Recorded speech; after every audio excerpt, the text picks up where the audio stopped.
हिंडोली तहसील में कृषि भूमि की स्वामित्व और अधिकारों के मामले में एक गंभीर अनियमितता उजागर हुई है।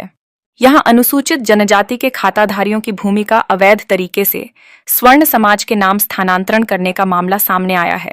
यह स्थिति तब उत्पन्न हुई जब अधिकारियों ने फर्जी और कूटरचित दस्तावेजों की जांच की, जिससे यह स्पष्ट हुआ कि भूमि खसरा संख्या 320 से 416 तक की लगभग 28 बीघा 15 बिस्वा भूमि का गलत स्थानांतरण हुआ।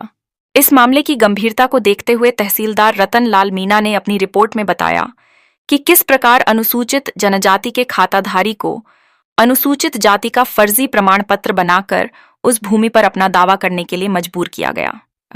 यह प्रकरण न केवल व्यक्तिगत अधिकारों का उल्लंघन है, बल्कि यह समाज के एक महत्वपूर्ण वर्ग के लिए न्याय की संभावनाओं को भी सीमित करता है।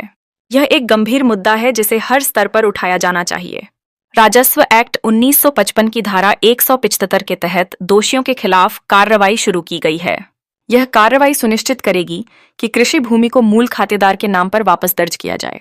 यदि आवश्यक हुआ तो विवादित भूमि का आवंटन रद्द किया जाएगा और इसे सिवायचक घोषित कर सरकार के अधीन ले लिया जाएगा। यह कदम भूमि के स्वामित्व के अधिकारों की रक्षा के लिए एक महत्वपूर्ण सिरे का काम करेगा।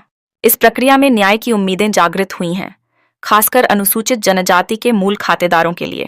वर्षों तक अदालतों में चला संघर्ष अब अपेक्षाकृत सुरक्षित और न्यायपूर्ण तरीके से परिणाम की ओर बढ़ रहा है। यह एक सकारात्मक संकेत है जो यह दर्शाता है कि प्रशासन अपनी जिम्मेदारियां निभाते हुए नागरिकों के अधिकारों की सुरक्षा के लिए तत्पर है। इस मामले में यदि सही दिशा में कदम उठाए गए तो न केवल प्रभावित खातेदारों को उनके अधिकार प्राप्त होंगे, बल्कि इससे समाज में एक सकारात्मक संदेश भी जाएगा। समाज के सभी वर्गों में यह विश्वास स्थापित होगा कि संवैधानिक अधिकारों का पालन किया जाएगा और यदि कोई अनियमितता होती है तो उसके खिलाफ कठोर कदम उठाए जाएंगे।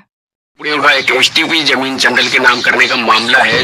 हाँ, अभी कुछ दिनों पहले एक ऐसा प्रकरण संज्ञान में आया था जिसमें एक कोई परिवार है जिसने एक ऐसा प्रार्थना पत्र कुछ दस्तावेजों के साथ पेश किया था। उसमें प्रथम दृष्टया वो मतलब एसटी की भूमि अन्य को हस्तांतरण होना पाया गया है, लेकिन उसकी विस्तृत जांच के लिए एक नायब तहसीलदार को मेरे द्वारा जांच दी गई है। जैसे ही संपूर्ण तथ्यों दस्तावेजों सहित जो जांच रिपोर्ट मेरे पास आएगी उसमें नियमानुसार कार्रवाई करके अगर अवैध हस्तांतरण पाया जाता है तो निश्चित रूप से उसमें आगे की कार्रवाई की जाएगी। ठीक है, थैंक यू। हाँ जी, क्या मामला है, थोड़ा बताइए विस्तार से। ये हिंडोली तहसील के ग्राम 16 ईरोबड़े का मामला था, जहाँ पर ये रघुवीर मीणा जी है, इन्होंने मेरे को अधिकृत कर रखा है इसलिए इस काम के लिए। इनकी 28 साढ़े 28 बीघा कृषि भूमि थी जो वर्ष 1968 में जिसका अवैध बेचान हुआ था। सन 74 में उसका इंतकाल खुला था और अभी जो हमने कलेक्टर साहब के पास जो कार्रवाई चला रखी है उसमें ये प्रमाणित हुआ है कि वो अवैध बेचान हुई थी। तहसीलदार साहब हिंडोली से जब आज बात की गई तो उन्होंने बताया कि इसमें हम बहुत जल्दी 175 की कार्रवाई एसडीएम को पेश करने वाले हैं। इसमें क्या होता है 175 की कार्रवाई में? 175 की कार्रवाई में या तो वापस सरकार मिल जाती है या फिर मूलसों में वापस मिल जाती है। जो मूल खातेदार उनके वापस उनके खाते में दर्ज हो जाएगी। अच्छा, दोनों चीज़ें हो सकती है।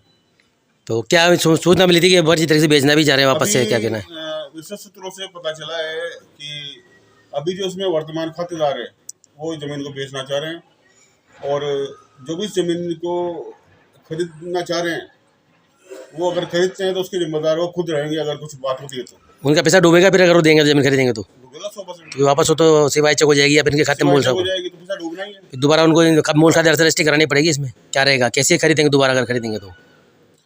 दोबारा तो किसे खरीदेंगे, वो तो सरकार होने के बाद तो सरकार की हो जाएगी। तो बाद में मतलब खरीदेंगे तो अवैध तरीके से वो खरीद होगी, फिर वो हाँ रजिस्ट्री कैंसिल हो जाएगी उनके नाम अगर कराएंगे तो भी रजिस्ट्री होगी नहीं जमीन की।